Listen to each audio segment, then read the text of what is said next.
Voilà, bonjour à tous, bienvenue pour cette troisième journée du congrès de l'USH. J'espère que la nuit fut bonne, que la soirée le fut également, et je sais que la tradition veut que la soirée du mercredi du congrès de l'USH soit en général assez sympathique.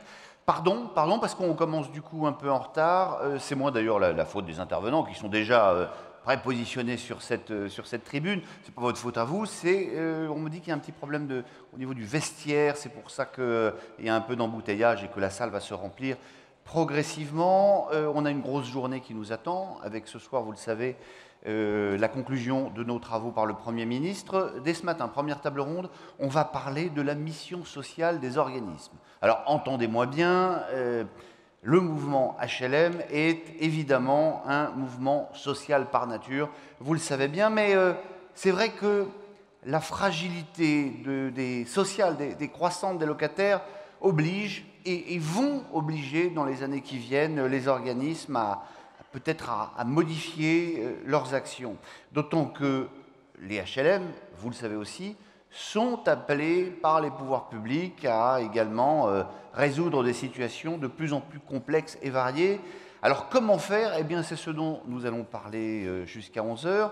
Et pour ouvrir nos débats, je vous propose de regarder ce petit film qui a été tourné à Lyon Habitat. Regardez.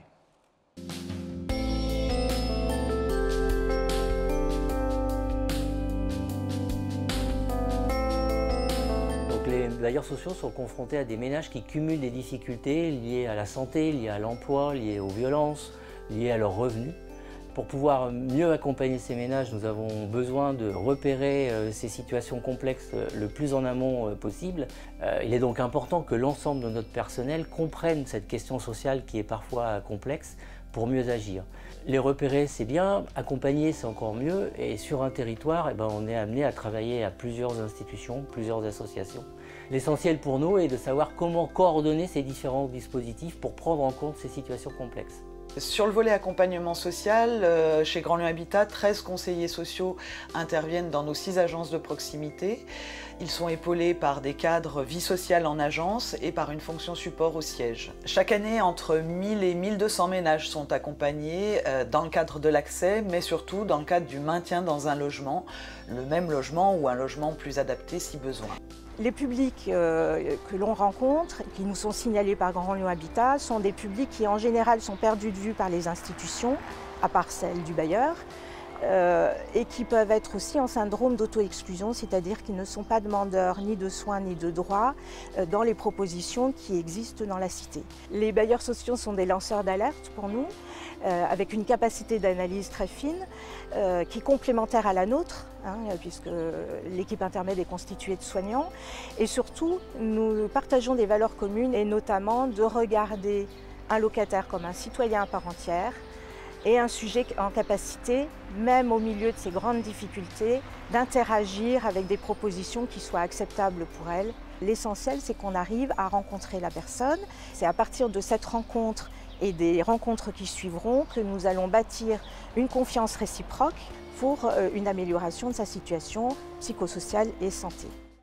Voilà, une confiance réciproque, on va en débattre évidemment.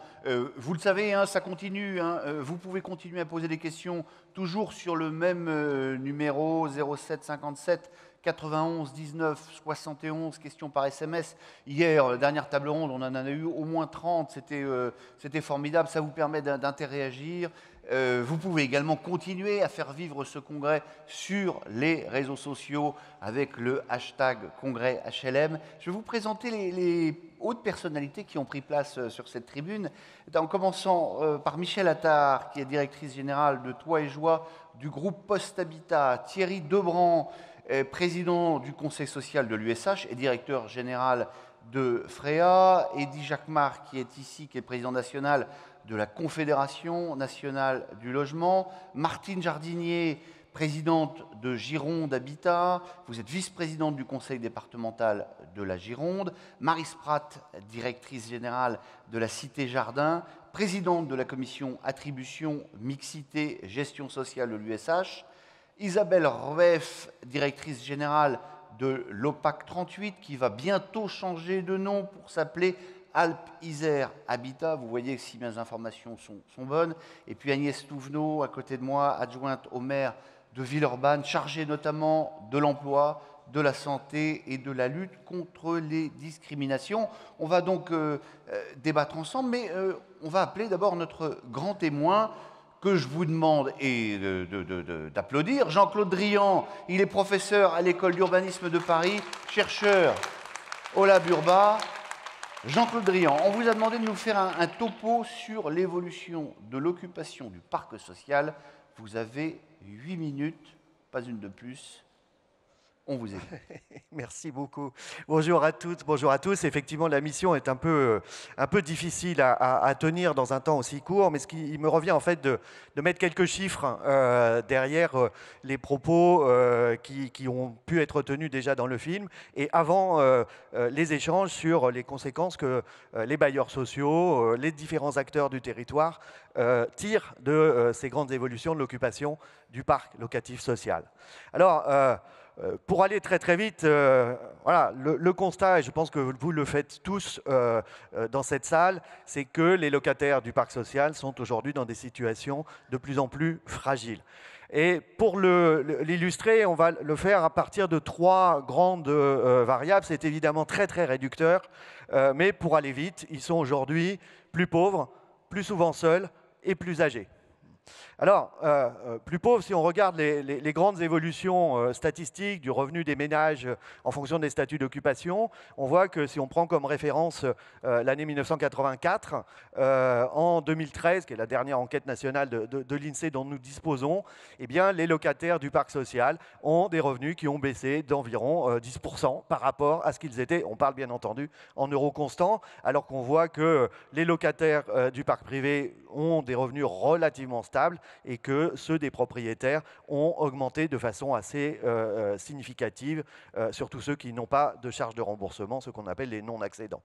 Et le résultat, si on observe la situation de l'occupation du parc social aujourd'hui, en 2013 en l'occurrence, c'est que 70% des locataires du parc social relèvent de ce qu'on appelle statistiquement les 2 premiers quintiles de la répartition des revenus, c'est-à-dire en fait 70% des locataires du parc social relèvent des 40% les plus pauvres au niveau national, et on voit que c'est une structure en termes de revenus très différente de ce que sont les autres statuts d'occupation, même ceux du parc locatif privé.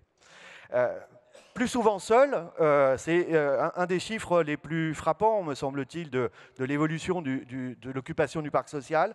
C'est qu'en 2013, et probablement qu'aujourd'hui, en 2019, ce chiffre a encore augmenté, 40% des locataires du parc social vivent seuls. Et quand on dit vivent seuls, il faut aussi y ajouter ceux qu'on appelle les familles monoparentales, c'est-à-dire les personnes qui vivent seules avec des enfants. Et si on fait la somme des deux, aujourd'hui, c'est 57% des locataires du parc social. Ils étaient 40% en 20 ans plus tôt, voilà, en 1992. Voilà.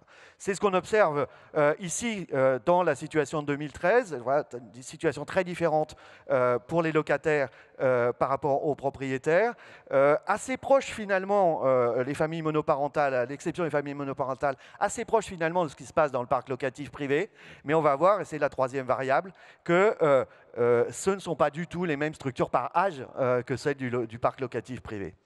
3e facteur d'évolution, ce que j'appelle, en allant un peu vite, hein, le vieillissement. En allant un peu vite, parce que ce vieillissement, il a effectivement commencé, mais on voit qu'avec aujourd'hui 30% de locataires qui ont plus de 50, qui ont entre 50 et 64 ans, auxquels on ajoute 22% de locataires qui ont 65 ans et plus, eh bien on voit que non seulement effectivement cette occupation du parc social tend à vieillir, mais que les perspectives à moyen terme de ce vieillissement sont importantes. Voilà.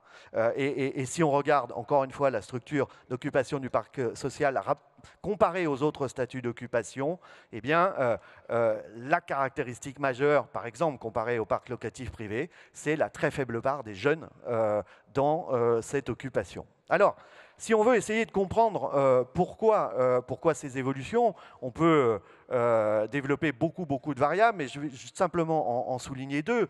La première, c'est l'évolution de la demande. Aujourd'hui, parmi les demandeurs inscrits dans le SNE, on a 40% de personnes vivant seules. On a des revenus moyens des demandeurs de logements sociaux qui sont à des niveaux nettement inférieurs au niveau des plafonds de ressources formels du secteur.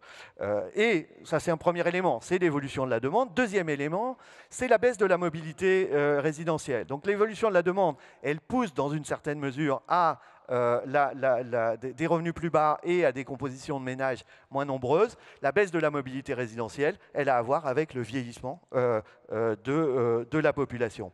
Alors, ces indicateurs-là, ces éléments-là, auxquels on peut ajouter les politiques publiques, mais je pense qu'autour de la table ronde, on aura l'occasion d'y revenir assez abondamment. Ces éléments-là, on voit qu'ils indiquent clairement que les évolutions que nous avons observées, elles vont non seulement se poursuivre, mais probablement s'accélérer au cours des années à venir. Et dernière variable fondamentale, les chiffres que l'on tire d'une enquête comme l'enquête nationale logement de l'INSEE que je vous ai présentée, sont évidemment des chiffres très globaux et qui couvrent l'ensemble du territoire. Évidemment, ces évolutions-là, et surtout ces deux facteurs que j'évoquais tout à l'heure, la question de la demande, la structure de la demande, le volume de la demande, mais aussi la mobilité, les taux de rotation dans le parc social, varient de façon considérable dans le territoire. Et donc ces facteurs d'évolution varient eux-mêmes de façon considérable dans le territoire et signifient aussi, et probablement que ce sera un des éléments de la discussion tout à l'heure, que la façon de réagir à ces évolutions de l'occupation du parc social vont être forcément extrêmement différenciées selon les situations auxquelles on est confronté. Deux des trois indicateurs que nous avons vus tout à l'heure, ceux de la structure familiale de l'occupation du parc social, répartis avec une trame extrêmement grossière, vous voyez, l'agglomération de Paris, les grandes villes, les villes petites et moyennes et les secteurs ruraux, montrent que, par exemple, sous l'effet de la très faible mobilité dans le parc social dans l'agglomération parisienne, de fait, on a aujourd'hui moins de personnes vivant seules que dans d'autres territoires qui ont une capacité d'accueil de cette demande beaucoup plus importante. Et ça se retrouve aussi quand on regarde la structure par âge de l'occupation du parc social répartie dans le territoire. Je dirais presque que paradoxalement, ce sont dans les communes rurales qu'on trouve aujourd'hui le plus de jeunes dans le parc social, parce que c'est aussi dans les communes rurales, les villes petites et moyennes, que la capacité d'accueil, du fait d'une mobilité supérieure, est elle-même plus importante. Alors que quand on est dans l'agglomération parisienne, où la demande de ménages jeunes est potentiellement beaucoup plus importante encore, eh bien la capacité d'accueil est en réalité beaucoup plus faible. Voilà. Et quant au vieillissement, on voit que aujourd'hui et demain, il est une réalité de l'occupation du parc social partout sur le territoire. Voilà, c'est un peu sec de présenter des chiffres. Surtout voilà. à 9h30, quoi. Hein, voilà. Là, mais c'est formidable parce que c'est un panorama qui permet de poser un certain nombre d'idées. Est-ce que vous avez terminé, Jean-Claude Drian ? Oui, alors, venez vous mettre là. Merci beaucoup. Applaudissements pour Jean-Claude Drian. Parce que je peux vous dire que c'est pas évident, et le temps est évidemment contraint à cette table ronde, et c'était pas évident de nous faire un topo aussi complet en aussi peu de temps. Soyez-en vraiment remerciés. Alors ça, évidemment, ce sont les chiffres, ce sont les graphiques de Jean-Claude Drian. On va voir si c'est conforme à la réalité. Isabelle Rueff, c'est ce que vous retrouvez, vous, dans votre établissement ? Alors, globalement, je ne m'y retrouve pas tellement dans les quintiles, en toute amitié, parce que ce n'est pas des quintiles qu'on loge, c'est des familles, c'est des gens, bien entendu, et c'est ça aussi qui fait tout le... Ben voilà, Jean-Claude Drian, c'est un affreux technocrate, vous voyez. J'allais le dire, mais puisque c'est vous. Mais pour autant, je partage complètement, évidemment, le diagnostic qui est fait par Jean-Claude Drian. Finalement, si on regarde un petit peu qui on loge, et notamment la structure des familles qui rentrent, sur l'année 2018, une augmentation de la part des personnes isolées, 36%, c'est donc la première catégorie dans les entrants. Personnes isolées, qu'est-ce que ça veut dire? Ça veut dire des situations plus fragiles que les autres, souvent. D'abord, évidemment, un seul revenu, quel que soit le revenu, et surtout une très faible prise en charge par les dispositifs sociaux. C'est vrai qu'il y a peu de gens qui s'occupent des personnes isolées. Premier aspect. Deuxième aspect, les familles monoparentales. Les familles monoparentales, ça représente 29% des entrants. C'est aussi une forte augmentation, une tendance sur ces dernières années. Alors effectivement, il y a une meilleure prise en charge souvent par les dispositifs sociaux, mais qui leur donne une grande dépendance finalement par rapport à ces dispositifs. Et toujours la même chose, un seul revenu. Donc si on met bout à bout, ça fait quand même 65% de personnes qui rentrent dans nos logements actuellement et qui sont dans cette situation de fragilité. On voit aussi l'augmentation du nombre de personnes en revenus faibles. Et là, je parle non pas des entrants, mais de... Enfin, si je parle des entrants, il y a quelques années, en 2015, c'était 73% qui étaient en dessous des plafonds de ressources, hein, notre catégorie, 78% actuellement. L'ensemble des familles, un peu plus de 54% à l'APL. Qu'est-ce que ça veut dire en fait? Ça veut dire des gens qui sont soit sans aide sociale, soit extrêmement dépendants des dispositifs sociaux. Donc il y a la question des ressources et il y a la question de la prise en charge de ces ressources. Ça donne aussi une fragilité évidemment aux organismes, puisque quand les gens sont dépendants des organismes sociaux, les organismes, et notamment le fait que les loyers rentrent, devient dépendant également. Michel Attard, vous vous retrouvez dans ces chiffres davantage d'une population de plus en plus fragile et qui fragilise aussi les établissements, comme disait Isabelle Rueff? Pas tout à fait. Moi, je me retrouve dans le film qui a été présenté et dans la difficulté du repérage. C'est-à-dire qu'on peut être une famille monoparentale, enfin une femme magistrate qui élève 2 enfants, ça ne pose pas de problème et ça pose de problème à personne. La difficulté, c'est que quand on cumule des handicaps, d'être une famille monoparentale, d'avoir des revenus faibles, d'être en situation d'exclusion par rapport à l'emploi, etc. Et finalement, pour nous, la difficulté, c'est d'identifier les problèmes, de repérer les gens. Et vous savez, 80% de nos locataires, s'ils payent leur loyer, le loyer est un symptôme, hein, le paiement du loyer est un symptôme. 80% des locataires, on ne les connaît pas. S'ils payent leur loyer, qu'ils ne font pas déborder leur baignoire et que leurs enfants ne font pas de trafic dans le couloir, on ne les connaît pas.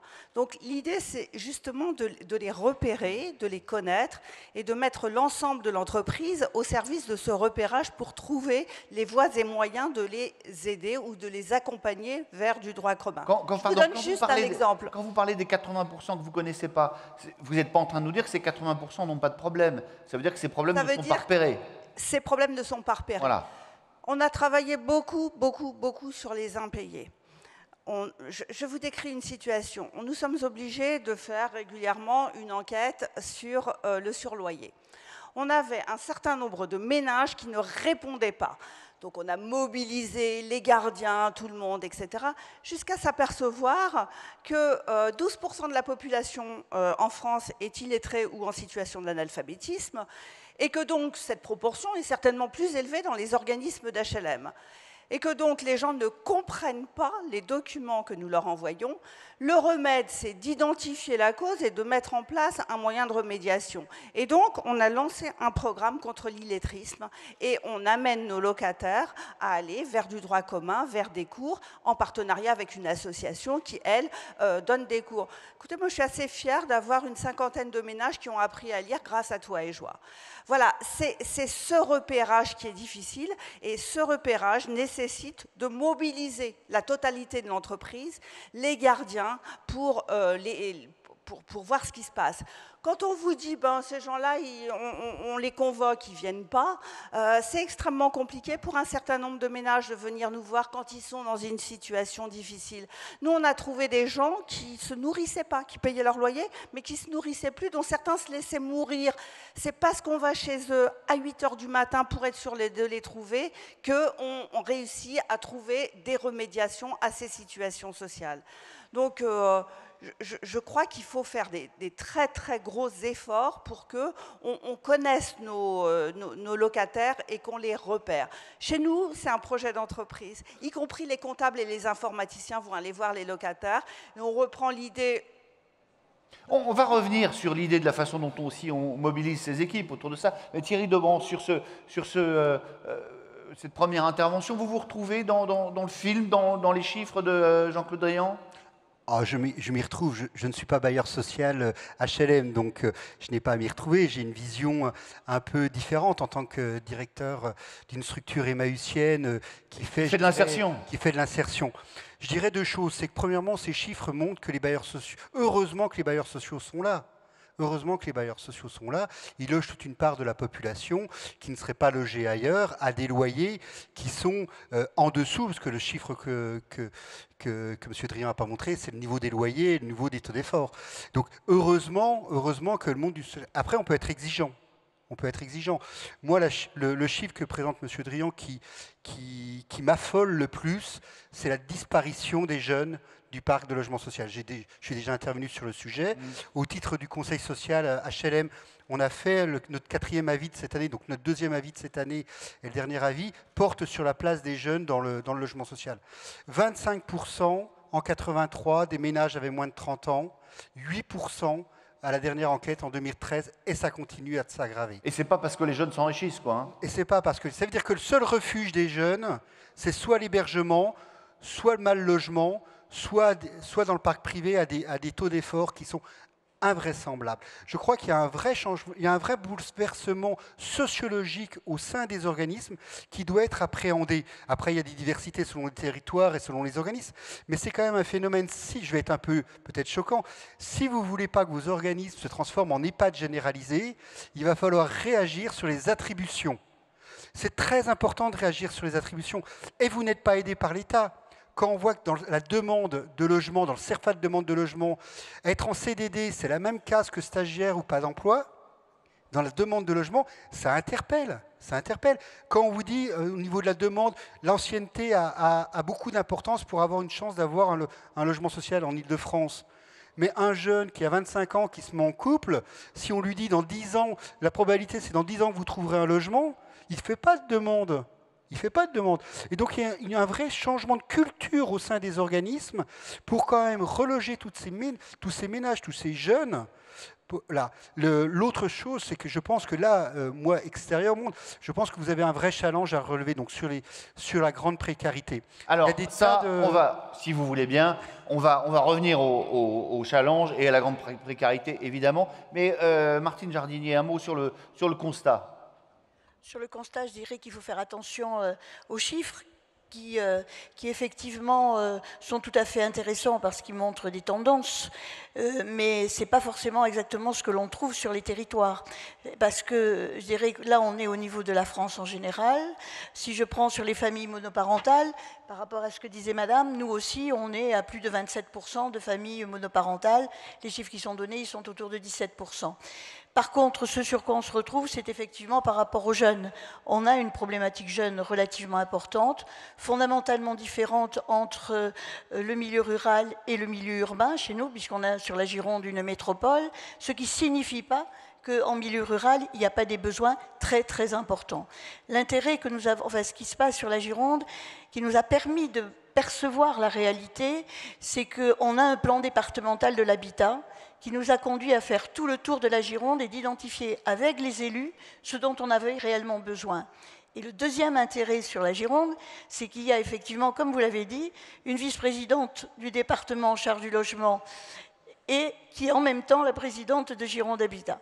Ça signifie, je dirais, un partenariat évident, un engagement fort et une volonté politique forte pour que notre office puisse répondre et soit un peu, si vous voulez, un aiguillon.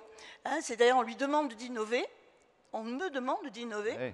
On demande à la directrice générale d'innover, ce qui fait que ça permet aussi à d'autres de se dire que c'est possible.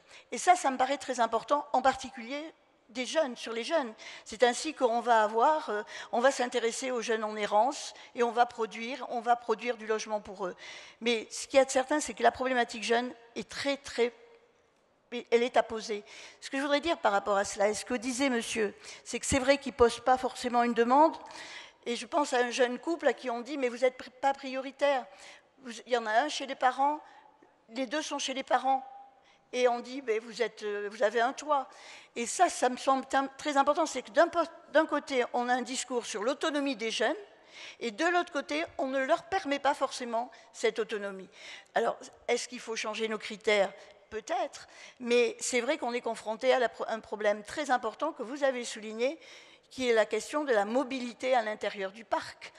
Le vieillissement aussi de la population. Ça signifie aussi, par rapport à cette population-là, une autre manière de faire, mais je pense qu'on va y venir dans un deuxième temps, hein, parce que si on continue à fonctionner comme Madame le disait, il y a une nécessité de repérage, de difficulté, et la dimension de la proximité est absolument essentielle. Mais pour moi, un maître mot, le partenariat, la coordination. On ne pourra et vous êtes bien placé pour en parler, oui. parce qu'évidemment, vous êtes élue et directrice. On passe la parole à Marie Sprat sur ce constat. Oui, merci. Alors, moi, je dirais simplement qu'au niveau des chiffres, c'est clair, chacun peut y aller, les chiffres se constatent, sont là. Je crois qu'il nous appartient de lever le débat au niveau des missions des organismes.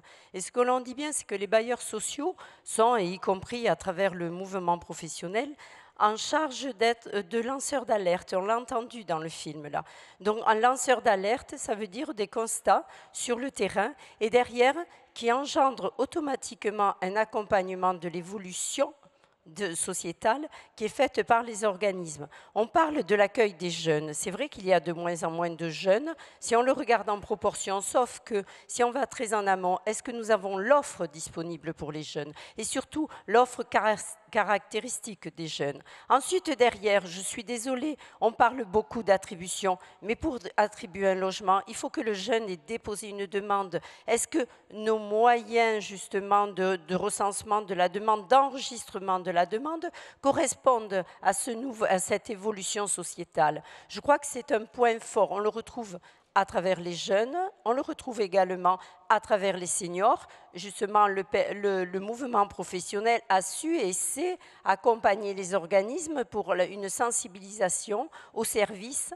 Qu'est-ce qu'on peut diligenter comme service? Qu'est-ce qu'il est possible donc d'exercer sans avoir des problématiques avec l'ANCOLS ou des problématiques avec l'Europe.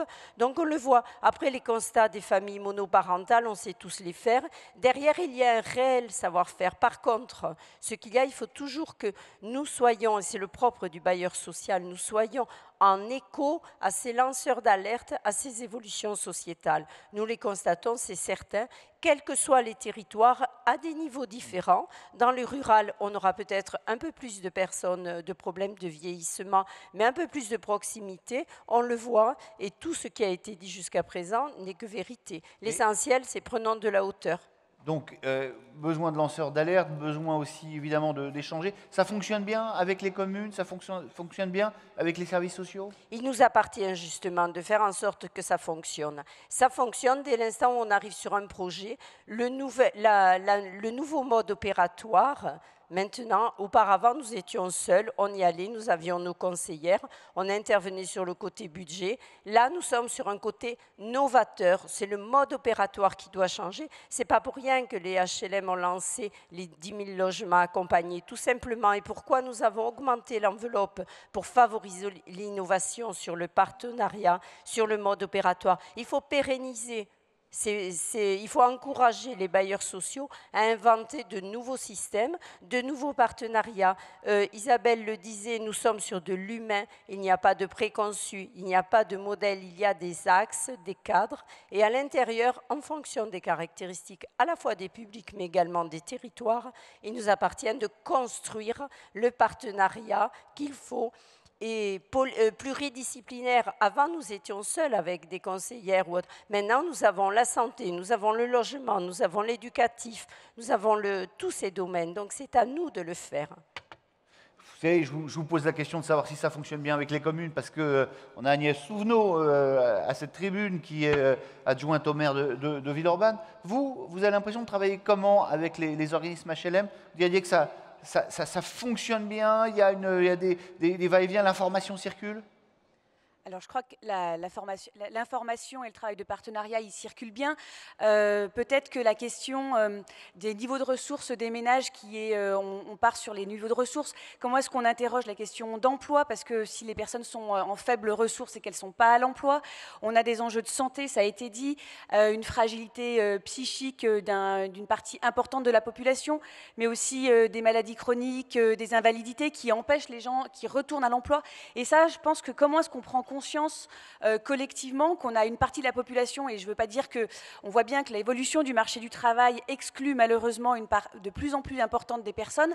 On a bien plein de dispositifs pour accompagner, on a l'insertion par l'activité économique, on a les clauses sociales, on a plein de dispositifs, mais ne se leurrons pas, on a des personnes pour lesquelles on n'a pas de solution d'emploi. Et ça, comment est-ce que on a une partie de la population donc, qui est en inactivité, qui est dans les logements, et comment est-ce qu'on arrive à remobiliser peut-être ces personnes-là qui sont en grande fragilité, qui sont très isolées, on l'a vu, entre les familles monoparentales et puis les personnes âgées, on a des gens qui sont isolés.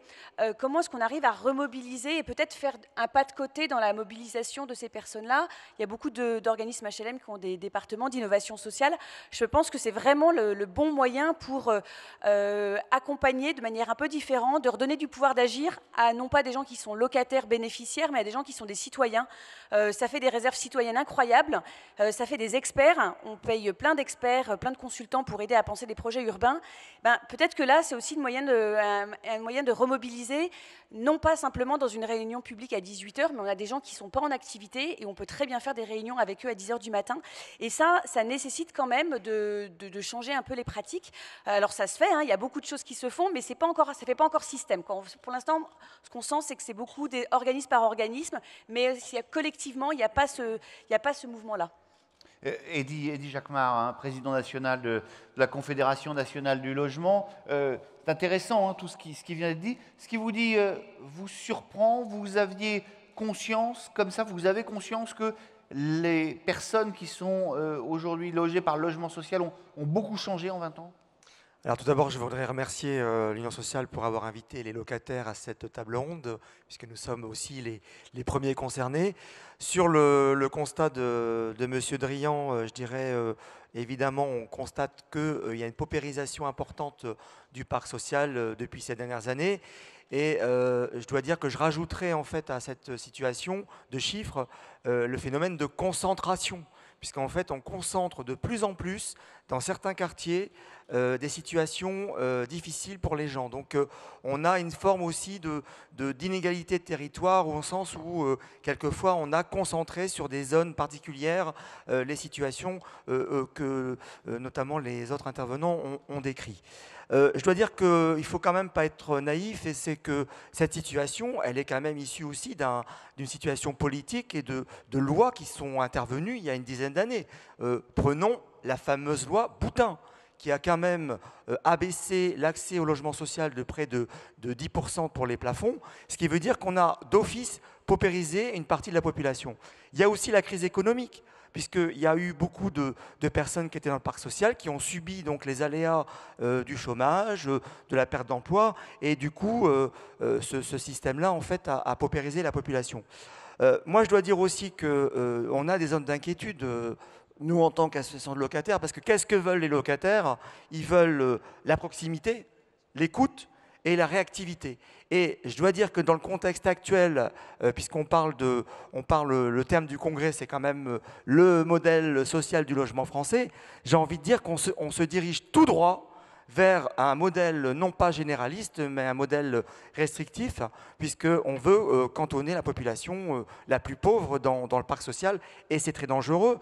D'autant plus qu'on est en train de réduire les budgets, et je veux dire que moi je salue les initiatives qui sont faites ici, notamment de la directrice de Toit et Joie, où ils font vraiment des choses importantes, mais il y a des organismes aujourd'hui qui sont quand même dans une difficulté budgétaire et qui ont des difficultés pour justement... Donc vous êtes conscient, enfin en tout cas ce que vous dites c'est... Les organismes sont quand même mobilisés sur cette question, ensuite ils ont les moyens ou peu de moyens pour les assurer. Exactement, et avec notre fameuse loi Elan, parce qu'on parlait de loi Boutin, mais il faut arriver à la loi Elan. La loi Elan, c'est quand même, et la loi de finances de 2018, elle est quand même en percussion sur tout ce qu'on est en train de dire aujourd'hui. La mission sociale des organismes HLM, comment on va pouvoir l'assumer avec des budgets en perdition? Donc voilà, je pense qu'il faut poser cette question-là. C'est une très bonne question. C'est une très bonne question. Michel Attard, vous vouliez réagir? Et puis Marie Sprat également, et tout le monde, en fait. Bon, vous allez réagir. Je voulais réagir en particulier aux deux questions qui ont été... Parlez bien dans le micro. Pardon. Je voulais réagir en particulier aux deux questions qui sont affichées sur l'écran, sur les jeunes. Mais les jeunes, ça pose pas de problème. Les jeunes, ça... Alors, les questions, hein, je ne sais pas si vous les voyez. L'allocation active pour loger les jeunes, 3 petits points. Le reste, c'est du vent, 3 points d'exclamation. Bon, il se trouve que nous, on a la chance, on accueille beaucoup de jeunes parce qu'on accueille les jeunes postiers. Ils ont des salaires tout petits, ils sortent de chez leurs parents, ils ont 22, 23 ans, et c'est leur premier logement. On s'est aperçu qu'on avait un taux d'impayé extrêmement important chez ces jeunes parce qu'ils sortent de chez leurs parents où le salaire servait à acheter le paquet de clopes et les sorties, et puis là, ils se retrouvent dans un logement avec la nécessité de payer leur loyer. Je dois dire que la situation est la même pour mon fils, hein, le jour où il a pris son logement. Donc, l'accompagnement de ces jeunes, parce qu'on a repéré leurs difficultés dès la signature du bail, en leur proposant d'apprendre à gérer avec une mesure qui est bien plus souple que la GBF, mais en leur apprenant à gérer leur budget, ça a fait ses effets et ça marche. Les jeunes ont envie d'habiter à plusieurs dans un logement. À partir du moment où on arrive à leur expliquer qu'ils ne louent pas une chambre dans un appartement, mais qu'ils partagent un appartement à 3 et qu'ils sont responsables de l'ensemble de l'appartement, ça ne pose pas de problème. Donc les jeunes, pour moi, ce n'est pas un problème. Les vieux, les gens très très vieillissants, ça c'est un problème. Ça c'est un problème. Et si on lit les rapports sur l'évolution de la population et des personnes âgées, on ne construira plus d'EHPAD. On ne construira plus d'EHPAD et ils ne seront réservés qu'à des gens complètement dépendants. Donc on a un rôle à jouer en partenariat avec les EHPAD pour utiliser les plateaux techniques des EHPAD pour faire des EHPAD hors les murs, et c'est là-dessus que nous allons lancer une expérimentation. Il faut qu'on adapte notre parc, y compris en service, à ces gens qui ne sont pas encore totalement dépendants, mais qui le sont déjà pas mal, et qu'on noue des partenariats avec les EHPAD et l'ARS. Marie Sprat. Oui, déjà sur le premier SMS, la location active pour loger les jeunes, le reste c'est du vent, oui, ça rejoint tout à fait ce que je vous ai exposé en préambule, à savoir est-ce que nos modes opératoires sont adaptés à une réponse à la demande des jeunes. Ce ne sont pas des jeunes qui s'inscrivent, qui attendent d'avoir le numéro unique, tout ça, ils travaillent de manière différente. Et une société qui n'est pas en capacité d'accueillir et de préserver ces jeunes, c'est une société qui se meurt. Donc je dis, bougeons-nous. Tout le monde connaît mon côté un peu positif. Je dis, bougeons-nous pour justement arriver à capter ces jeunes, y compris dans le parc social. Le deuxième point, et pour répondre à M. Jacquemart, quand j'entends concentration, oui, tout simplement parce que derrière, il y a un gros mot que personne n'ose dire, c'est quelque chose d'insensé. Et je le dis aujourd'hui, je ne sais pas ce que ça me coûtera, mais les équilibres de peuplement, c'est la réalité. Arrêtons les équilibres de peuplement, garantissent l'avenir du logement social. Tant qu'on ne prendra pas cette notion en compte, le logement social sera en danger, tout simplement. Quand vous dites équilibre de peuple, mixité sociale? Oui, mais pas mixité avec un mot très vague. C'est-à-dire, qu'est-ce que c'est que la mixité? Personne ne sait la définir. Si, Jean-Claude Drian, il va vous faire ça très bien en 3 points. Non, justement. Alors, la notion, c'est de dire, et j'en profite puisque j'ai le micro, mais la notion, c'est de dire, oui, il faut 30% ou 42,5, le taux, on s'en moque, si vous voulez, 2 personnes dites inscrites sur République prioritaire dans une résidence. Moi, je dis, dans toutes les résidences, il faut 30%. Mais pas davantage. Et c'est là les équilibres de peuplement et sur l'intégralité des territoires qui permettront de ne pas arriver à cette concentration. Et je crois, et je le répète, l'avenir du logement social passera par les équilibres de peuplement, y compris au niveau des élus. C'est ce qui leur permettra d'accepter le logement social, et y compris au niveau des populations. Ils ont compris, j'espère. Équilibre. Isabelle Ref. Dernier point, et peut-être pour aller dans le sens des Oh, c'est pas le dernier, non, mais c'est pas grave. Mais sur cette question, et qui ne doit surtout pas être interprétée comme une façon de baisser les bras pour nous, puisque effectivement nous avons une mission sociale et nous y sommes attachés et nous la ferons coûte que coûte. Mais il faut quand même mesurer le contexte dans lequel nous sommes, la situation dans laquelle on nous met, en effet, la triple injonction paradoxale à laquelle nous sommes confrontés. D'un côté, on nous dit accueillez les plus précaires, accueillez les pauvres, et c'est précisément sur les loyers de ces plus pauvres qu'on va ponctionner pour financer la baisse des APL. Le deuxième sujet, c'est développer votre mission sociale, mais surtout réduisez vos coûts de gestion. Si quelqu'un a trouvé comment on faisait, je suis preneuse. Et puis le dernier point, c'est financez-vous, c'est-à-dire quelque part on nous pousse à nous tourner vers des formes plus lucratives d'habitat, et évidemment tout ça risque de se faire au détriment de la mission sociale. Donc je dirais que dans le contexte actuel, ça devient très difficile de ne pas baisser les bras, mais évidemment on les baisse pas. Mais vous n'allez pas baisser les bras, et Martine Jardinier, vous voulez réagir. Il y a des questions qui arrivent, vous voyez, la mixité sociale, c'est l'exclusion des plus fragiles, point d'exclamation. Vous répondre, Marie Sprat, vous continuez évidemment à réagir, nous on a vos questions sous les yeux. Martine Jardinier. Moi, je dirais que le bailleur social, il ne peut pas et il ne baissera pas les bras. Mais je pense qu'il ne peut pas faire tout seul. Et ça me semble quelque chose de très important. C'est pour ça que tout à l'heure, je parlais de partenariat. Pour moi, c'est un maître mot. Ça, c'est un premier point. Le deuxième point, par rapport à la question du bailleur social face au maintien au domicile des seniors et des personnes en situation de handicap, je crois qu'un autre mot important, c'est l'innovation sociale, c'est-à-dire une prise en compte de la réalité de ce qui peut se passer pour les personnes. Et à un moment donné, comme vous l'avez dit au début de votre intervention, il faut aller vers, c'est-à-dire au-delà même de la question du repérage. C'est ainsi que sur Gironde Habitat, on est tellement allé vers qu'on a pris un camping-car et qu'on est allé et que l'on va sur toutes les routes de Gironde à la rencontre de nos résidences, des résidents, alors effectivement âgés, en situation de handicap, mais pas que, parce que tout le monde vient un peu. Et surtout, dans ce ELACAR, puisqu'il s'appelle ELACAR, eh bien, il y a un ergothérapeute. C'est-à-dire que cet ergothérapeute va au domicile des personnes pour pouvoir voir comment on peut adapter le logement.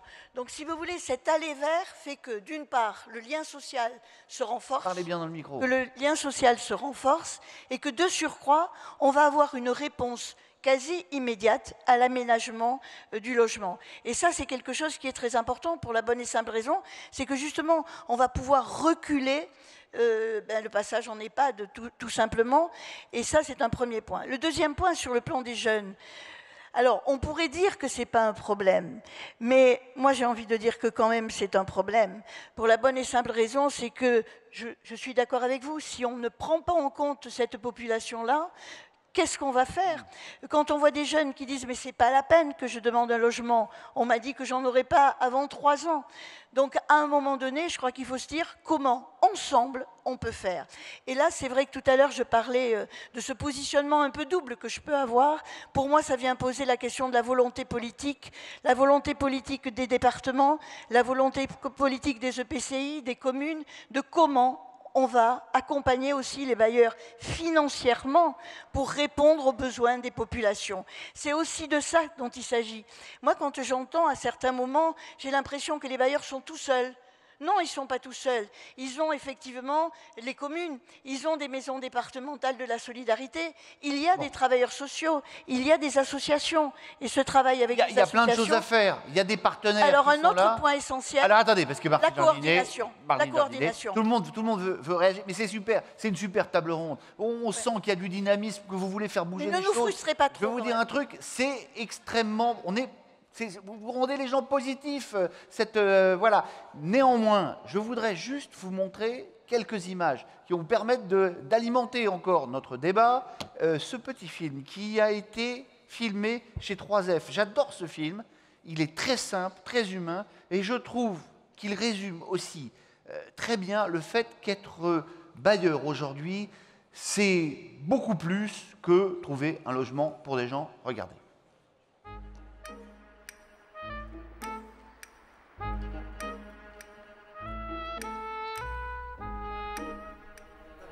Je prends mon sac. Allez-y, on vous attend. Vous savez où c'est, madame? Ça va? Je sais pas qui tient l'autre, là, madame Goujon, mais franchement... C'est pas grave. Bonjour. Bonjour, messieurs, dames. Café, thé, whisky.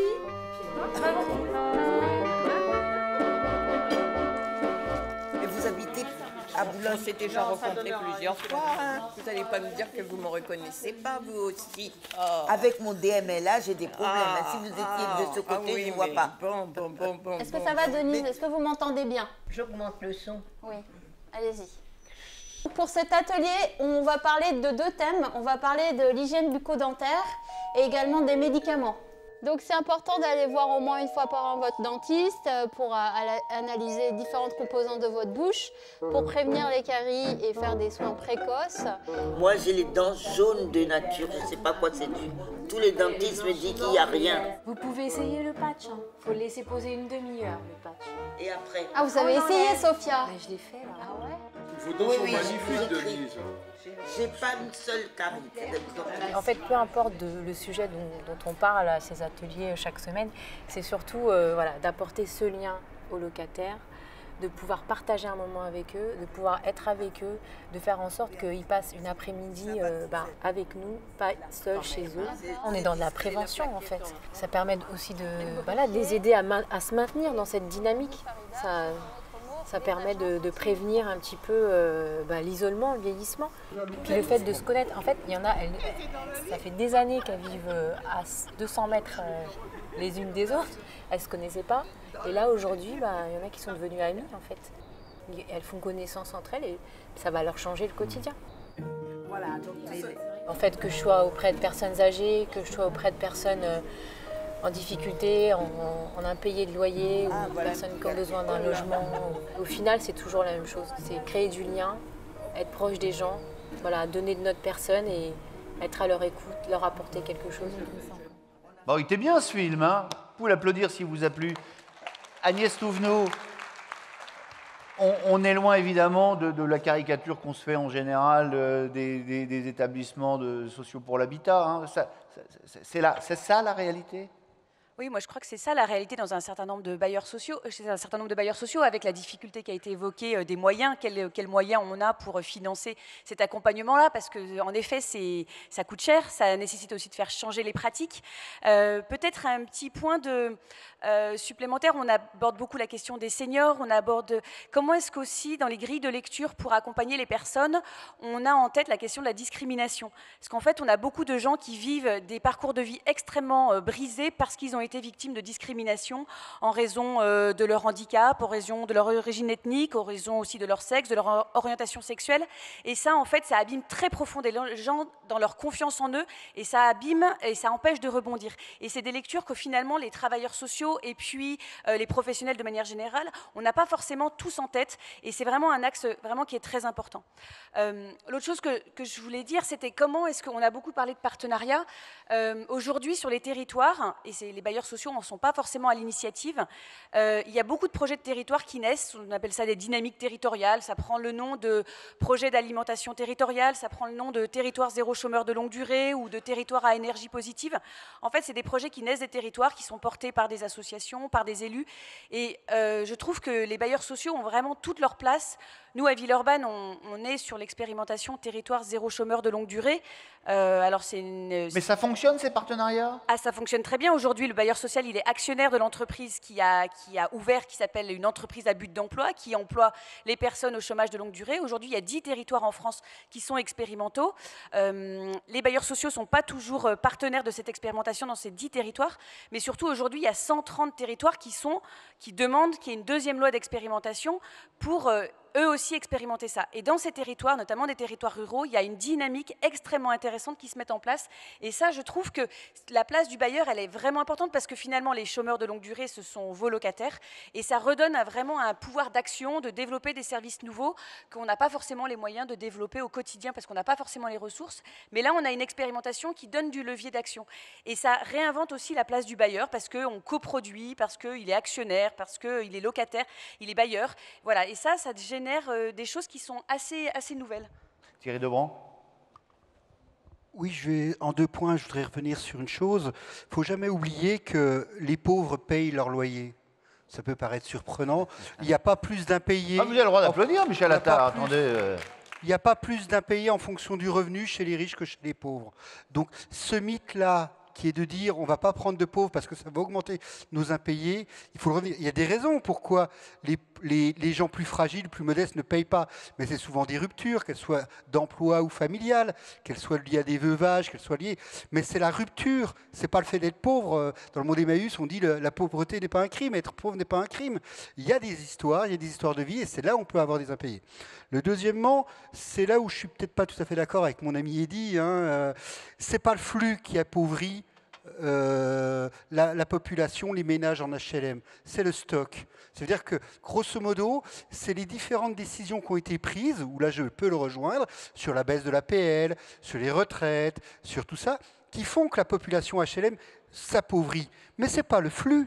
Le flux qui entre, en moyenne statistique, et là, peut-être que M. Drian sera d'accord avec moi, eh bien non, le flux en moyenne, il est à peu près au niveau des gens qui actuellement vivent chez les bailleurs sociaux. Donc ce n'est pas le flux qui appauvrit, c'est le stock qui se dégrade lié aux politiques publiques. Où je ne serais pas d'accord, c'est sur la mixité sociale. La mixité sociale et l'exclusion des plus fragiles, eh bien non. Si on n'avait pas eu depuis 25 ans, 30 ans, les lois sur la mixité sociale, qu'on commence par SRU, qu'on commence ces lois-là, eh bien on serait dans une situation encore plus catastrophique. Si on peut reconnaître l'effort des politiques publiques... Pourquoi ? Parce que quoi, on aurait créé des ghettos Parce qu'on aurait créé des ghettos, parce que certains maires, certains maires n'auraient jamais fait de logements sociaux. Maintenant, la plupart des maires ont bien compris qu'il fallait faire du logement social. La plupart. Et puis la loi les oblige un peu, mais bon... La loi les oblige. Oui, mais vous savez, un élu local, il a 2 sujets dans ses permanences. Emploi, logement. Donc, il ne va pas le dire qu'il fait du logement social, mais il est quand même toujours tenté. Et ce qui me permet de rebondir sur le métier des bailleurs sociaux et les interactions avec les associations ou les interactions avec les services des villes. Il y avait les bailleurs sociaux, c'était quoi l'intervention des bailleurs sociaux en centre ancien et diffus. Je veux dire, ça marche le diffus, ça marche le centre ancien. Il faut que les bailleurs sociaux aient cette nouvelle culture de production de logements qui soit très différent, mais ça ne pourra ne marcher que s'ils ont des relais locaux. Donc ça veut dire vraiment sortir de cette culture un peu en silo que pouvaient avoir certains bailleurs sociaux, pas tous, on voit des exemples, mais heureusement que là, on a des gens vertueux. Il y a peut-être des gens un peu c'est moins pour ça qu'ils vertueux. sont sur cette tribune, si vous voulez. Mais grosso modo, les affreux, on les laisse dans la salle. La coopération, la collaboration avec tous les acteurs sans avoir de préjugés, sans avoir de dire « Oh, le monde des associations, c'est des oiseaux qui ne savent pas gérer. » ou « Oh, les collectivités locales, elles vont nous mettre tous nos pots. » »« Oh, les bailleurs sociaux, ce sont des affreux qui font que de la gestion. » C'est pas vrai. Tout ça n'est pas vrai. Tout ça, on retrouve à peu près des gens qui ont envie de faire dans toutes les structures. Donc, je pense que c'est dans tous les mondes associatifs, collectivités locales et bailleurs sociaux, de s'ouvrir. Et on voit qu'on a souvent une culture partagée et une envie de faire ensemble qui est bien plus importante qu'on Tout le monde veut prendre la parole. Merci de ne pas être trop long. Eddy Jacquemart, vous l'attendez depuis... Oui, j'attends depuis un petit bout de temps, mais c'est pas grave, je vais me rattraper. Donc, j'ai pas mal de choses à dire.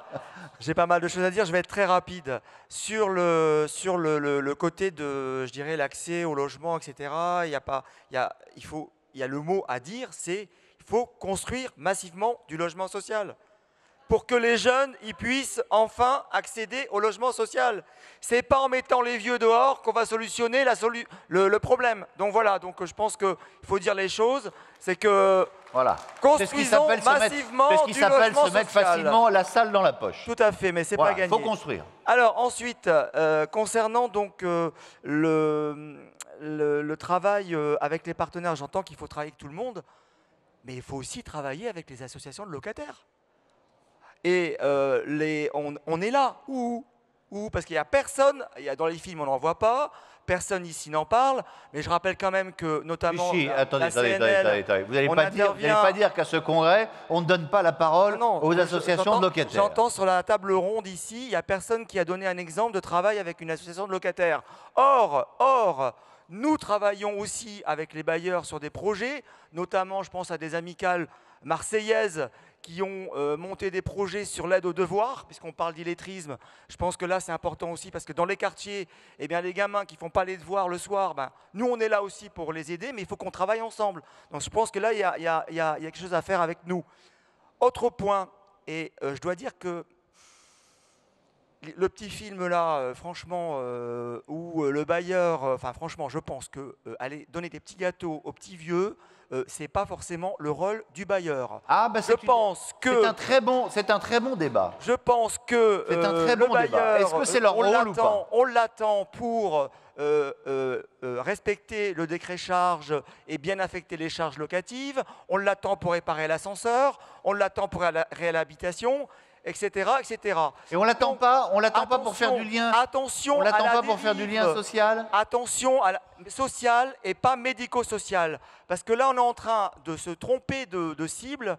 On est en train d'avoir une dérive. Les bailleurs sociaux, ce ne sont pas des bailleurs médico-sociaux. Il y a des associations qui existent dans le monde du handicap, dans le monde des personnes âgées, etc. Et je pense qu'on est en train, au niveau du logement social, de se récupérer la misère sociale de toute la France, alors que ça, on paye le désengagement de l'État aussi dans d'autres secteurs. Donc attention, ne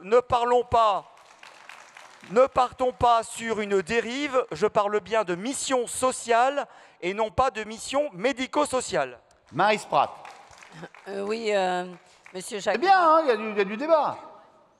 Pardon. Non, je vous en prie. Monsieur Jacquemart pose clairement la question de la légitimité à intervenir. Hein, c'est tout le débat. Jusqu'où nous sommes. Donc là aussi, on voit que si c'était si clair que ça au niveau des frontières, la question ne se poserait pas. Donc on voit bien que c'est la mise en commun des compétences et le partenariat. Je rejoins tout à fait ce qui a été dit, mais le partenariat avec des experts, quels que soient les secteurs d'intervention, qui permettent d'aboutir avec une géométrie, une configuration adaptée à la problématique et au territoire. L'autre point, moi, que je voulais évoquer, et on ne peut pas passer à côté de cette question, c'est que les bailleurs sociaux ont également envie, évidemment, de répondre à cette évolution sociale que nous avons au niveau de nos locataires, mais en faisant, tout le monde connaît mon expression, d'un pépin une pépite. C'est-à-dire que derrière, eh bien, on va développer de nouvelles compétences, développer l'attractivité de nos métiers, auprès donc de divers, dont les jeunes, et puis auprès de nos salariés. Ça, c'est intéressant. Par contre, le point essentiel, c'est l'analyse de la performance que l'on fait des bailleurs sociaux. Parce que les bailleurs sociaux, on vous évalue sur votre coût de gestion. Et le coût de gestion, derrière, ne prend pas en compte. Actuellement, nous ne sommes pas en capacité de démontrer la plus-value sociale que nous amenons sur le terrain. Donc, en clair, c'est la prime au mauvais. Parce que celui qui est très mauvais, qui ne fait aucun accompagnement social, aucune mission sociale sur le terrain, est très bon en coût de gestion. Celui qui se déplace, qui accompagne, il n'y a pas de récupération auprès des locataires. Donc, derrière, nous sommes bien sur un soi-disant mauvais bailleur en termes d'efficience. Mais la plus-value sociale, c'est là aussi un des chantiers majeurs pour les bailleurs sociaux. Je le répète, le droit à l'innovation, pour poursuivre justement cette... Mais c'est facile de mobiliser les salariés dans cette... Il n'y a aucun problème. Aucun problème. Aucun problème de mobilisation. Quand on travaille dans le logement social, on n'y vient pas par erreur, parce que sinon on s'en va. Quand on y est dans le logement social, c'est qu'on partage ses valeurs. Et donc vous avez des personnes, des jeunes au quotidien, et des moins jeunes qui sont totalement investis dans leur mission. On le voit, ce ne sont pas les salaires qui donnent l'attractivité, c'est bien le sens l'activité, le sens de l'utilité sociale. Donc moi, je porte un regard évidemment très positif sur le métier de bailleur et je dis qu'il est loin, mais il est loin d'être de périclité. Par contre, il faut savoir s'adapter. Il faut vraiment s'attaquer à la question des coûts de gestion. Non pas en tant que tel, c'est-à-dire une mission économique, mais à nous, de savoir démontrer comment chiffrer notre plus-value sociale sur les terrains. Parce qu'à contrario, on peut avoir une définition en creux. Le jour où il n'y aura plus le bailleur social, on fait comment? Donc voilà. Martine Jardinet, et puis Michel Attard, et puis tout le monde. Alors, je l'ai dit un peu tout à l'heure, le bailleur social, il n'est pas seul sur le territoire. Ça, c'est un premier point. Donc, articulation, coordination, etc., partenariat. Qui pilote l'action sociale? Normalement, c'est le département. C'est le département qui a la compétence de l'action sociale, mais là encore, et du développement social. C'est-à-dire, par rapport à ce que disait Marie, ça signifie la question de l'investissement social. Se poser la question de l'investissement social, c'est-à-dire à partir du moment où on augmente un coût de gestion par rapport aux problématiques sociales, comment est-ce que c'est pris en compte, mais comment est-ce qu'on va pouvoir l'évaluer? C'est-à-dire comment est-ce que ça apporte quelque chose aux personnes, certainement sur le plan des impayés, sur le plan de personnes qui vont se trouver en oui, et puis il dit, Jacquemart, vous dit que ça ne sert à rien finalement, que ce n'est pas votre boulot. Mais non, il dit ça, il n'a pas tout à fait dit ça, et il sait très bien. De caricature, vous l'avez bien compris. Notre proximité à Gironde Habitat avec les locataires, d'ailleurs il y en a ici qui viennent avec nous au congrès, ça nous semble important. Ce que je voulais dire aussi, c'est qu'il faut faire très attention au cloisonnement, c'est-à-dire les seniors, les jeunes, les monoparentaux. D'abord, il y a des monoparentaux jeunes, etc., etc. Et puis, ces populations-là, elles ont aussi des problématiques différentes. On a un couple qui apparemment fonctionne, des enfants, et puis tout d'un coup, la femme, ou peut-être l'homme d'ailleurs, hein, mais souvent ce sont les femmes, c'est d'actualité en ce moment, eh bien, va être battue ou va effectivement vivre une situation de violence conjugale. Elle va devenir monoparentale alors qu'elle était en couple et avec ses enfants sans ressources. Et puis, il y a aussi un monsieur un peu âgé, en errance, et puis on est en milieu rural. Et c'est ainsi, quand vous parlez de la fonction de l'innovation sociale d'un bailleur, cette mission qui me paraît essentielle, mais ça veut dire comment est-ce que c'est pris en compte, comment est-ce qu'effectivement on a le droit d'expérimenter. Notre président du département dit toujours qu'on a le droit il faut expérimenter, on a le droit de se tromper. Donc nous, on est tranquille. Hein. Mais si vous voulez, ça veut dire cette expérimentation, cette innovation. C'est ce qui nous a conduit, par exemple, en plein milieu rural, à la pointe du Médoc, d'imaginer une résidence multipublique. Et elle est pleine, et ça tourne, parce que les personnes... Multipublique, donc des jeunes, des vieux, des familles... mais avec une présence 24 heures sur 24. C'est-à-dire n'importe qui, à un moment donné, va être entendu, écouté, et on se fait fort de trouver une solution temporaire. Et puis ça va être couplé avec l'AMI Logement d'abord. Je crois que effectivement cet appel à projet de l'AMI Logement d'abord a été très important parce qu'à un moment donné, on a posé un changement de paradigmique sur le plan des travailleurs sociaux. On a dit le logement, c'est essentiel. Avec le logement, on va pouvoir après, ce que vous disiez, trouver du travail, etc. J'étais la semaine dernière à la rencontre autour de cette question du logement d'abord. Une jeune femme a expliqué, elle n'avait pas de logement avec ses enfants. Dès qu'elle a eu le logement, elle s'est mise à rechercher du travail. Elle s'est mise dans une autre dynamique. C'est le début de l'inclusion. Hein, tout à fait. Donc je crois que si vous voulez, innovation aussi, expérimentation, il faut sortir des cloisonnements aussi, ça me semble absolument essentiel. Alors, Michel Attard, et pendant que vous prenez le micro, je vous lis les derniers posts qui sont arrivés. Les bailleurs sociaux ne sont pas seuls sur un territoire. Qui pilote l'action sociale réellement et méthodiquement? S'il y avait suffisamment de logements, nous dit une autre personne dans la salle, il n'y aurait pas de problème d'attribution, mais cela suppose une volonté politique à tous les niveaux. Autre réflexion, il faut que l'État s'engage à l'aide à la pierre pour une sortie des loyers abordables. Tout ce que vous dites est exact, dit un autre congressiste. Par contre, la coordination est loin d'être portée partout et dans tous les départements ou métropoles. Voilà, vous continuez évidemment à réagir toujours sur ce numéro 07 57 91 19 71. Michel Attard, pardon. Je vous en prie. Je voulais dire que l'intervention des organismes d'HLM dans le domaine du médico-social, elle ne date pas d'aujourd'hui. Elle ne nous a jamais empêché de réparer les ascenseurs et de calculer correctement les charges. Si on relie Roger-Henri Guérand ou Patrick Camoun, les organismes d'HLM avaient des missions de prophylaxie sur la tuberculose pour inciter les femmes à allaiter, etc., etc. Donc ce n'est pas récent. Aujourd'hui, on constate, en tout cas en milieu urbain, qu'un certain nombre de nos locataires crèvent de solitude. Et que donc, je ne sais pas s'il faut leur offrir du whisky ou des petits gâteaux, mais faire en sorte que les gens puissent se rencontrer, ça me paraît extrêmement important. Et ça, les associations de locataires nous y aident beaucoup et sont très demandeuses.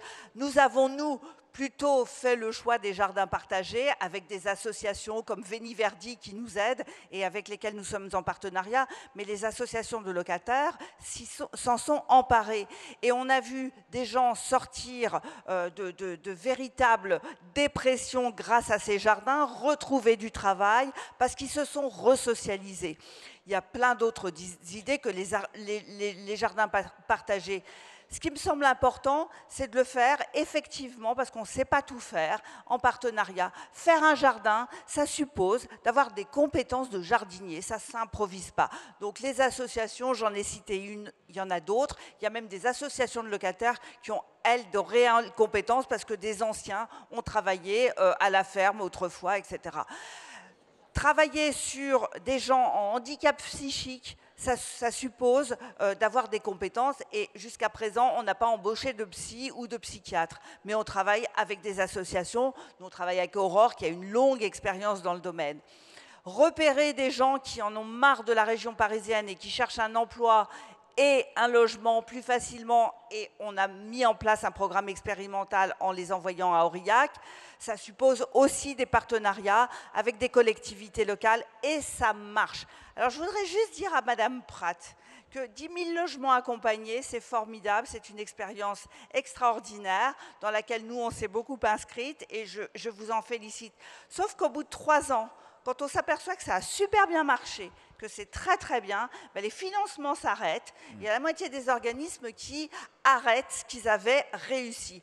En ce qui nous concerne, pour l'accompagnement par une équipe mobile psy, on n'a pas voulu arrêter. Je ne peux pas dire à mes collaborateurs, ben, l'aide des psys sur les situations en difficulté, ben, comme il n'y a plus le financement du fil, c'est terminé. Donc on la finance nous-mêmes. J'aimerais qu'on pérennise les expériences qui sont concluantes et qui se font au bénéfice de nos locataires. Isabelle Roeff, et moi j'aimais bien ce que disait Eddy Jacquemart en disant est-ce que finalement tout ça c'est bien votre domaine de compétence? Est-ce que finalement vous ne vous prenez pas vous-même, vous ne vous attribuez pas de nouvelles compétences? Est-ce que du coup vous n'oubliez pas un petit peu vos missions premières, quoi? Comparons peut-être à ce qui se passe ailleurs aussi. On critique beaucoup ce qui se passe en Grande-Bretagne sur le logement social, où il y a eu une véritable casse du logement social. Par contre, ce qu'on peut remarquer, c'est qu'en Grande-Bretagne, la question de l'accompagnement global, elle ne se pose pas. Je veux dire, si la personne a un problème d'emploi, on l'accompagne vers l'emploi. Si la personne a un problème de santé, et Dieu sait si la conception du logement social en Grande-Bretagne a une base hygiéniste, on accompagne, voilà, et c'est normal. À partir du moment où la question se pose, je disais, on travaille avec des gens, pas avec des quintiles. Si le problème de la personne, c'est tel problème ou tel autre, c'est ce problème qu'on essaye de traiter, puisqu'il habite chez nous. Donc ça, c'est le premier élément. Alors après, peut-être, qu'est-ce qu'on peut apporter comme réponse? Alors je dirais qu'on a énormément de réponses d'organisation déjà à apporter, de nos propres équipes. On a joué complètement chez nous la carte de la territorialisation, c'est-à-dire d'avoir les gens au plus près. Quand on dit aller vers, c'est quand même beaucoup plus facile d'aller vers quand on est en proximité. Et donc, c'est toutes les équipes qui sont mobilisées pour cet aller vers. Et je dois dire que sur les impayés, là encore, les impayés, c'est souvent un symptôme, beaucoup plus qu'autre chose, pour identifier ce qui se passe. Je n'ai fixé qu'un seul objectif chiffré aux équipes, c'est 100% de contact. Il ne doit pas y avoir une personne en impayé avec qui on n'ait pas eu de contact. Et je vous assure que ça règle plein de problèmes. Voilà. On a bien déverrouillé les têtes aussi en aidant les gens à sortir un peu des procédures classiques et à réfléchir avec des formations qui leur permettaient de dire comment on rend les gens acteurs des solutions. Donc organisation, formation de l'ensemble des acteurs. Deuxième chose, ça a été dit, mais c'est le partenariat. Je veux dire justement, et c'est ça qui aide à prendre en compte la globalité des problèmes, c'est-à-dire il y a les problèmes psychiques, on ne les prend pas en charge, mais c'est important d'avoir des gens qui vont pouvoir les prendre en charge et d'avoir le contact avec eux. Donc c'est les partenariats, et les partenariats, ils se créent au niveau local. On essaye d'agir sur la solvabilisation aussi, justement avec des marches vers l'emploi, avec aussi ce qu'on a appelé les bons plans, le pack assurance habitation pas cher, des choses comme ça qui nous permettent d'apporter ces services aux habitants. Et puis peut-être dernier élément, peut-être sur ce partenariat local, puisqu'on a parlé de logement d'abord, on avait inventé dans le cadre des 10 000 logements accompagnés une démarche qu'on a appelée logement toujours, volontairement, parce qu'on a parlé de cloisonnement tout à l'heure, et ce qui nous paraissait important, c'est de sortir aussi de ce cloisonnement entre accès et maintien dans le logement, et de se dire, bien entendu, il faut aider les gens à sortir de l'hébergement, c'est le rôle de logement d'abord, et on s'inscrit complètement dans cette démarche, mais il faut aussi l'aider à rester dans le logement quand elle présente des problèmes, et notre démarche Logement Toujours, qui est portée par 3 bailleurs isérois et par 3 associations qui travaillent avec nous, c'est précisément cette logique aussi de décloisonnement qui profite à peu près à 50 ménages par an actuellement chez nous, mais qui aide à accompagner bien dans la durée et sur la globalité des questions qui se posent. Martine Jardinet, vous voulez réagir? Il y a une question intéressante. Hein. Est-ce qu'il est possible de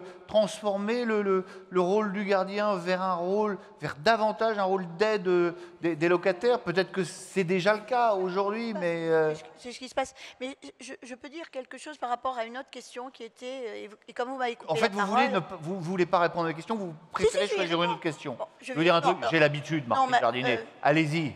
Bon, je vais répondre à cette question puisque vous le voulez, je ne veux pas vous frustrer. Alors, le rôle des gardiens est un rôle d'aide des locataires, mais bien sûr, parlez bien dans le micro. C'est au quotidien. Je dirais que, bien sûr, le gardien, il a un rôle, il écoute, il fait remonter les choses, pour ça etc. Il n'est pas... Oui, dit Michel Attard, mais bien sûr, avec un air un peu résigné.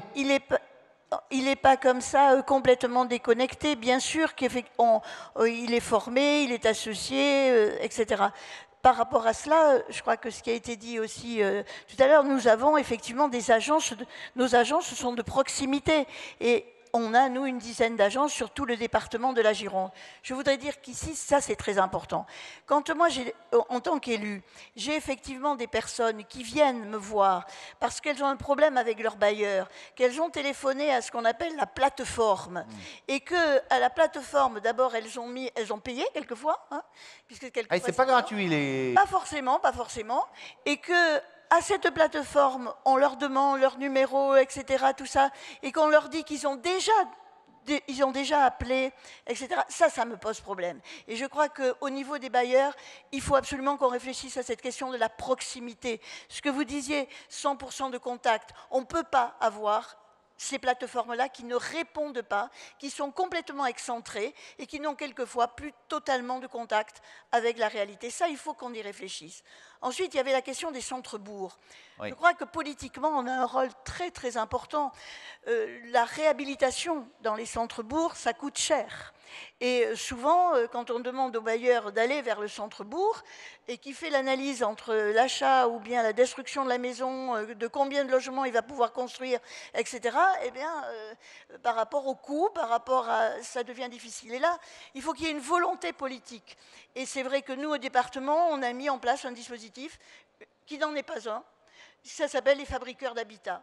C'est-à-dire que là encore, les fabriqueurs d'habitat, ça va nous permettre effectivement d'aller financièrement, d'abord de mettre quelquefois tout le monde autour de la table et d'aller pour que le coût pour le bailleur, ça ne soit pas plus cher que s'il construisait ailleurs. Ça me semble quelque chose d'important.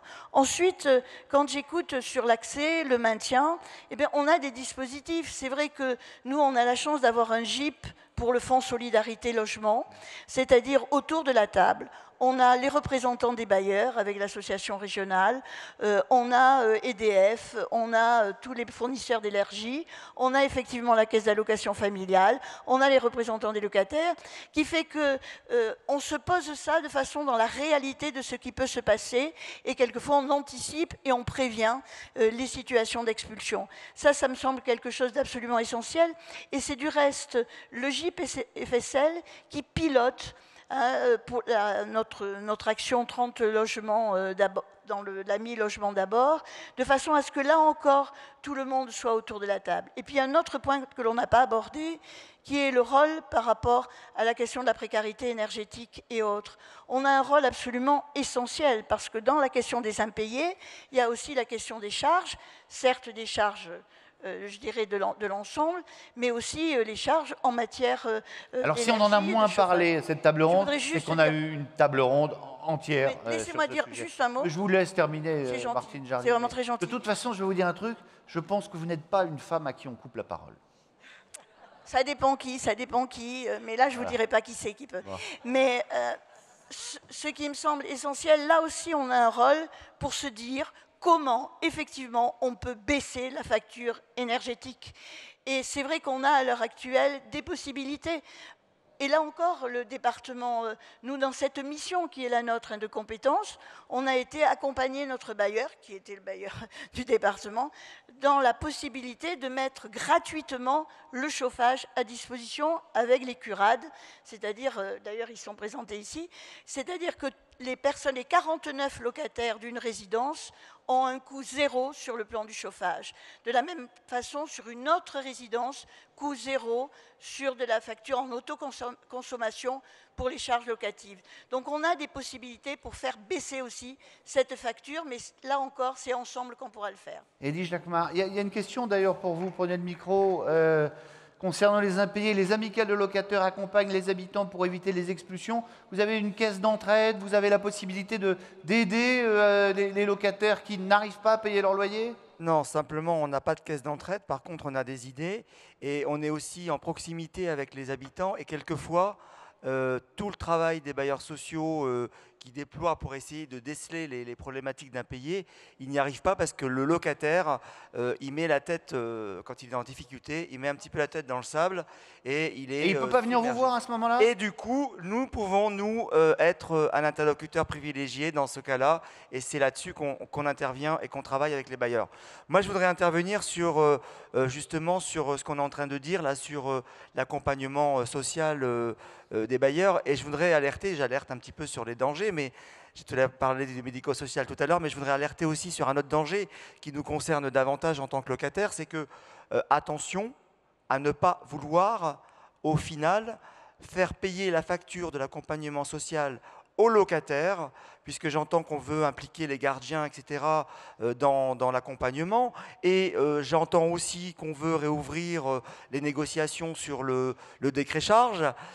Donc attention, on est très vigilant et on sera très vigilant. Et j'ai entendu justement que les coûts de gestion étaient importants quand on faisait du social et qui n'étaient pas récupérables sur les locataires, et heureusement. Donc on sera très vigilant. Et moi, ce que j'ai une proposition à faire par rapport à la remarque de Madame Pratt, c'est qu'il faut revendiquer à ce qu'une partie des coûts sociaux, d'accompagnement sociaux, soit pas comptabilisés en charge, mais soit comptabilisés en investissement, justement, et amortissable. Ça permettra de lisser les choses. Donc je pense qu'il faut qu'on ait cette vigilance-là.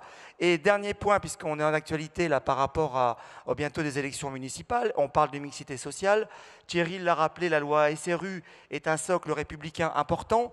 Et donc je pense que si on veut une véritable mixité sociale dans ce pays, il faut que les maires qui ne respectent pas la loi, eh bien, soient inéligibles, notamment ils ne pourront pas se présenter en 2020, et surtout qu'ils ne mettent pas dans leur profession de foi des choses désagréables sur la construction de logements sociaux dans leur ville. Maryse Pratt. Oui, merci. Par rapport au logement d'abord, donc, et pour répondre, ce qu'il faut bien voir, c'est que l'objectif justement des logements accompagnés, c'est bien de favoriser les territoires d'innovation, de bien favoriser les projets. Il s'agit d'initier. Après, donc, il y a un financement au départ, c'est-à-dire le droit à l'expérimentation, le droit à l'erreur, on l'a entendu, tout ça a été bien. Mais le fondement même, c'est ça, c'est l'appel à manifestation d'intérêt d'intérêt de toute façon pour mobiliser des territoires sur la base de nouveaux partenariats pour répondre à ça. Et après, faire en sorte, et je comprends tout à fait la frustration que l'on peut avoir à ne pas avoir un système pérennisé. Mais après, c'est un autre débat, un autre problème, même s'il fait suite, évidemment, à l'efficacité de votre action. Et ça me ramène automatiquement sur le deuxième volet de ma question. Finalement, est-ce que le rôle du bailleur, ce n'est pas d'initier, parce qu'on parle de mettre en place des accompagnements, d'aller de plus en plus loin, mais est-ce que finalement, ce n'est pas juste un assembleur, d'initier, un facilitateur pour une mise en place avec une appropriation, parce que son territoire et son domaine d'intervention est très vaste, là aussi, polyforme. Et de plus en plus vaste. Voilà, mais justement, on ne peut pas dire qu'on n'y va pas. Par contre, est-ce que notre rôle n'est pas limité au fait de faciliter la chose et de s'arrêter quand il faut et lâcher la main? Agnès Touvenot, et puis c'est notre dernière intervention, on va faire conclure après par le professeur Drian. Je ne sais pas si le bailleur doit être un facilitateur, parce que je pense qu'aussi les territoires, les communes, les élus, on a ce rôle-là. Je pense que vraiment, il faut passer globalement d'une pensée de monopole d'une question sociale à une alliance du bailleur, du territoire, des associations, des locataires pour fabriquer ensemble les solutions, parce que c'est vraiment en partant du terrain.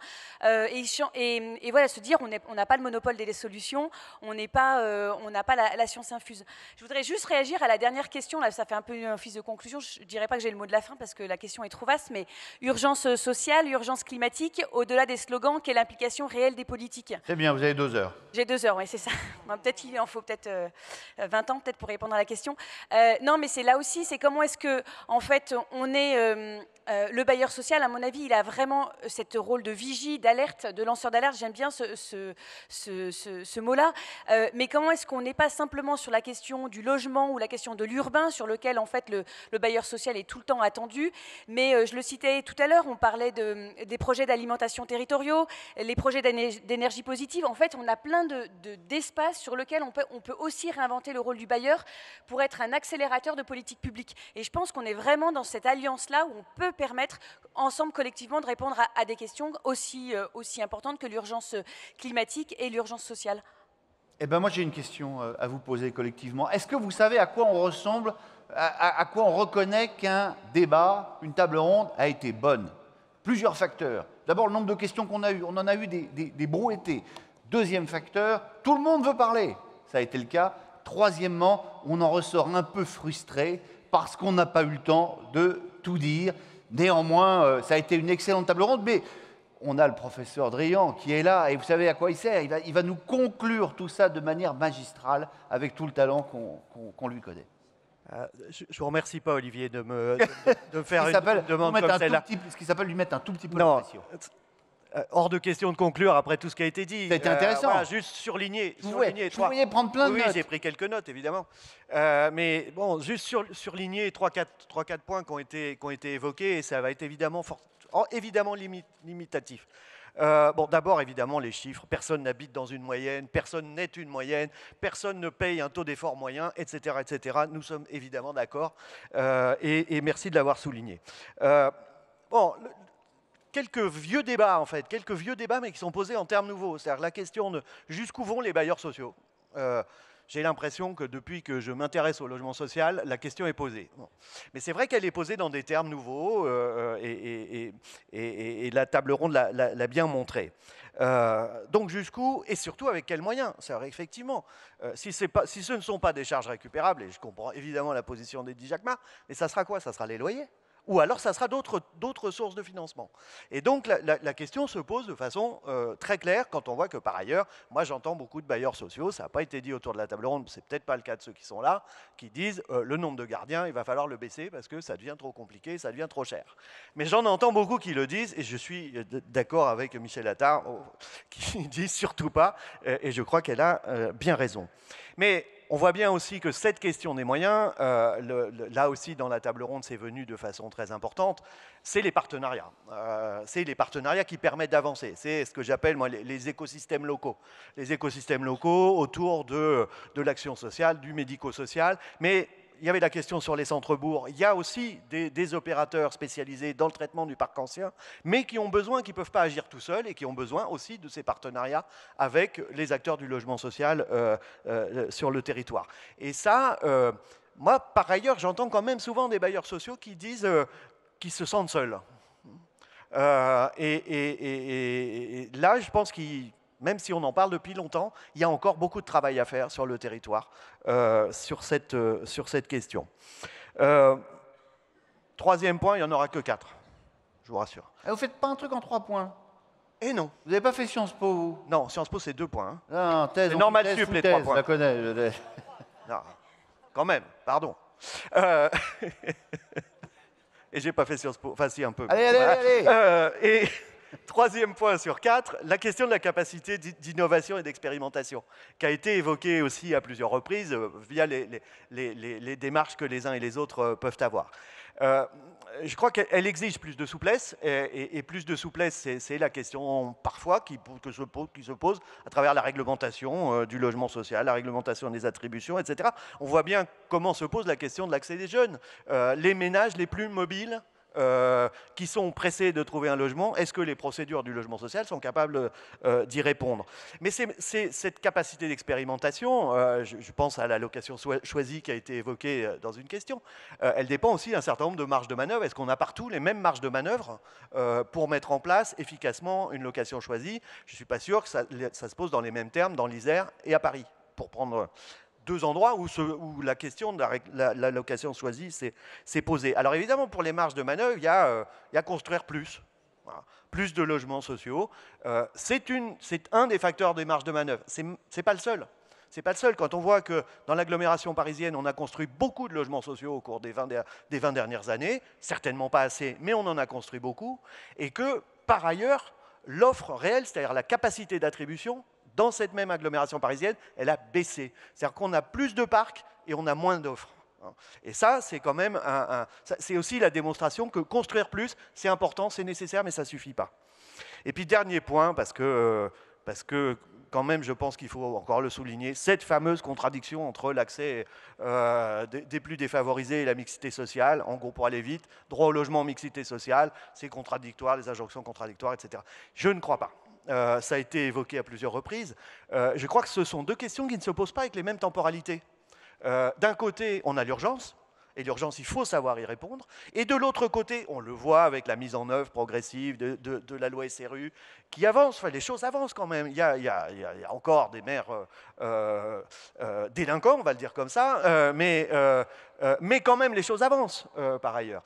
Et on voit que c'est du long terme. La mixité sociale ne pourra être traitée que sur du long terme. Donc les 2 questions ne se posent pas de la même façon, et donc cette contradiction, elle est complètement artificielle. Eh bien, merci à vous, Jean-Claude Drian. Tonnerre d'applaudissements pour nos participants.